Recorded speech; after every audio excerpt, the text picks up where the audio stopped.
Well, hey guys, how's everybody? Hope you're well. Before I button up this 024 ms260 project, I thought I'd give you guys a look. For those of you that missed the video last night, I ended up cutting like the least little bit of a pop-up into the top of that.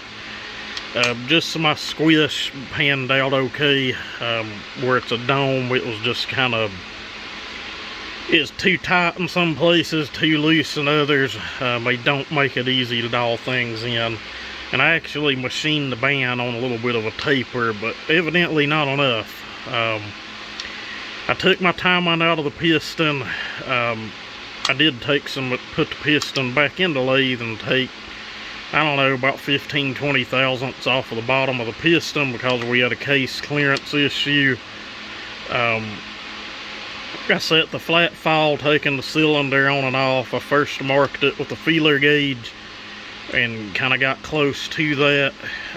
It had my timing close, and then I just kept pulling the piston and filing it out till I got my intake timing where I wanted.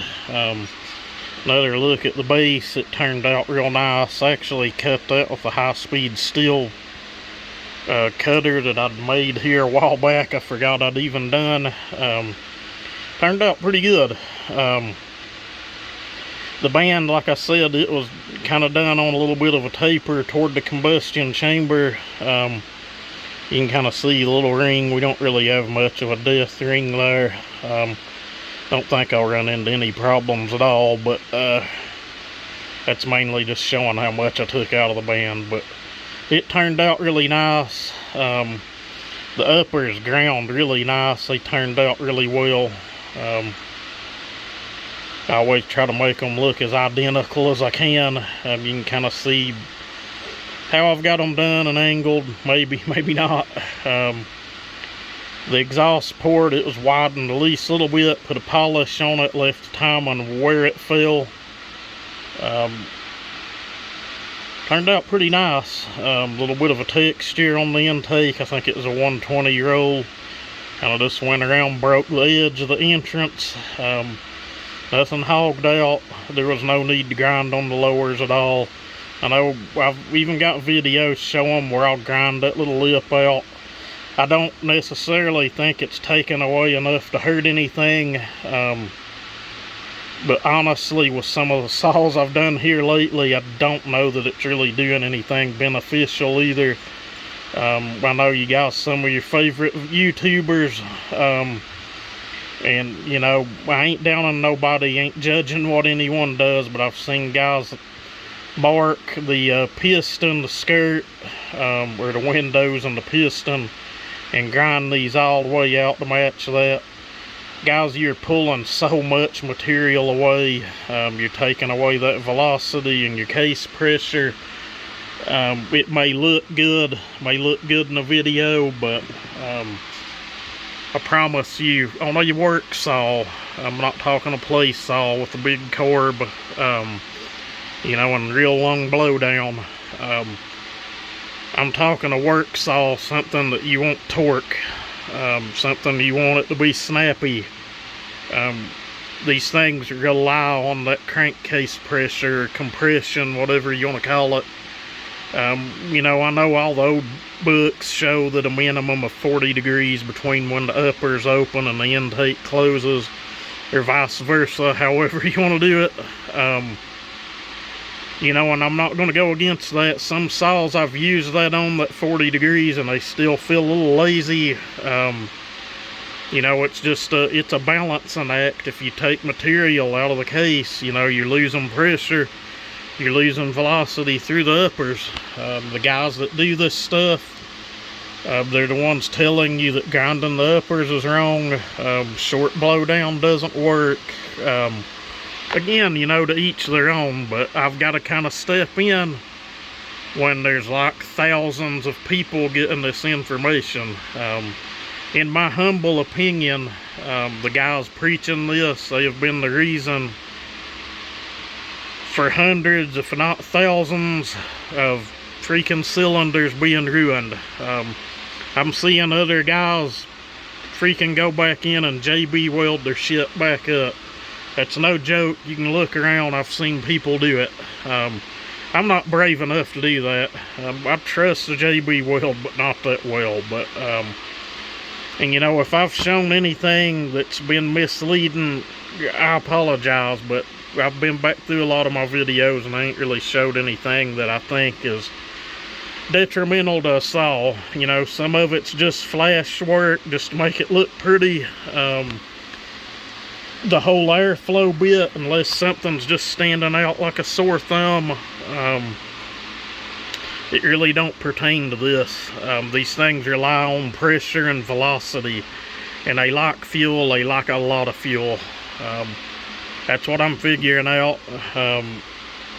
There's been a lot of you guys really talk good about my saws in the last few years. I appreciate the hell out of that. You know, the lathe here helped a lot. It kind of cut out having to do a lot of this stuff by hand. Setting and sanding a squish band with an old piston sucks. Block sanding a base down sucks. It's like a whole evening just doing that stuff, just a dial in squish. But honestly, sitting and fighting with that lathe last night, I spent a few hours getting the machine work done on that. But whatever it is, what it is, that's a discussion for another day. But anyway, the numbers. The exhaust roof, I'd already told that, been over it. It fell on 100 degrees, just dead on 100. I'm fine with that. I would rather see it, you know, 105, 106, 104 minimum. But we have this dome, which makes more compression. We have a little pop-up cut in it, and I've got squish set pretty good. Like, I think 20 in the tightest spot, and kind of taper it out from there. It is what it is. Ain't nothing I could do about it.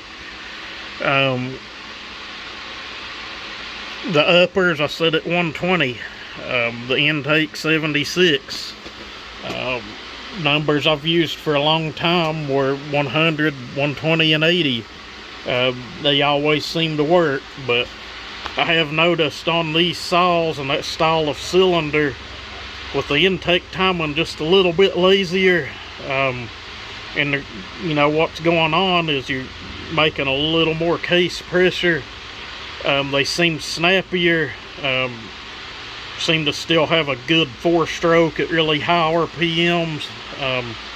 Guys, all of this is a learning game. I've never claimed to be perfect at it or an expert.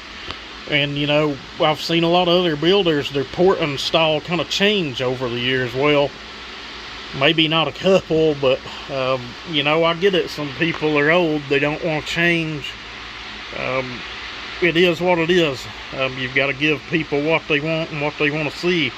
No one wants to hear that they needed to spend $1,000 on a lathe or more to have a very strong running saw. You can get a good strong saw with a basic woods port, but the ones I've seen out of here that had even just the base decked on them, you know, people loved them. Saws obviously that's had, you know, the level of machine work as this, you know, it's on a different level than just decking the base and dialing your squish in. I know that sounds crazy. You wouldn't think an extra 2 or 3 degrees would make that big of a difference, but it really does. I didn't really want to get too technical in this, but you know, I don't think I did, but if I did, I apologize. But again, I've said this before, guys. Think diesel.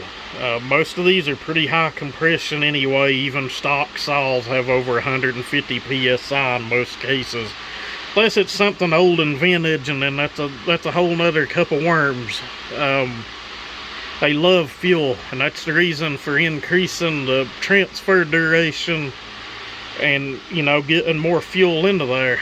I'm not going to get into the argument over long versus short blowdown. It is what it is. All these same guys, their saws always seem to run the same. I ain't bad mouthing anyone or down on no one's saws. If you're happy with them, your customers are happy with them, your damn YouTube viewers are happy with them, by all means, just keep doing the same damn thing over and over. But this guy here in the last few years has changed, mainly in the last year and a half, I would say. But it is what it is. We continue to learn and get better at doing things. But anyway, hopefully the next thing you guys see is this thing running and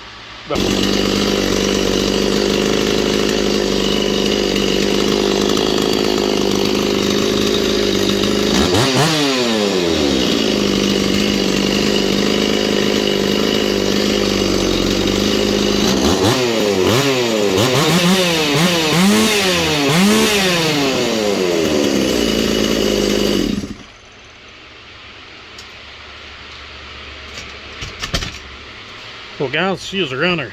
And super snappy. And take note that lowers wasn't touched. Intake barely touched, just a texture laid in it. And hell, you're probably just wasting your time doing that as well, sadly enough. It was widened at least a little bit. Exhaust port widened at least a little bit, like I said earlier. Polished, uppers raised. I checked compression after the first heat cycle after it cleared out, and I did drop the bottom ring. I'll go ahead and add that in. 180 psi, so this thing have 185, 190 psi once we get a good ring seat on it. I can already tell it's just on a little different level than the Hog the Hell Out 026. I took that saw out today, ran it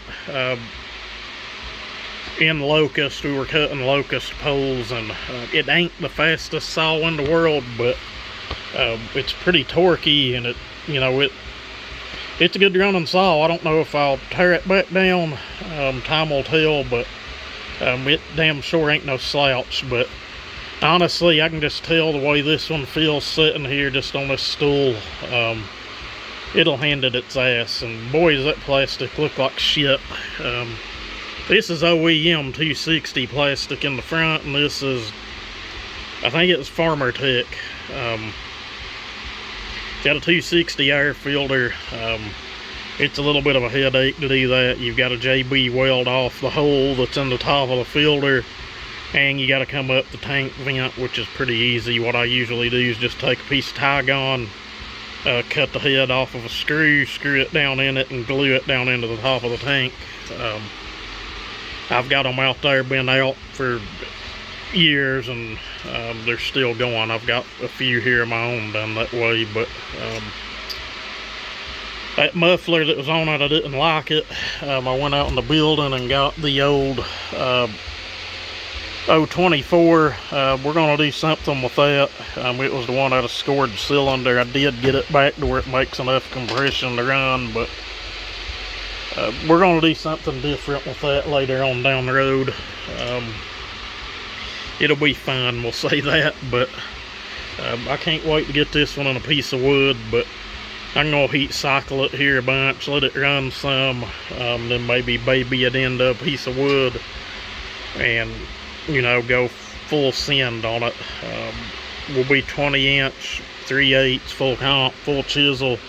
It may fall flat on its face, but with that kind of compression and as snappy as it is, I don't see it. Anyway, thank y'all for watching. Everybody have a great day.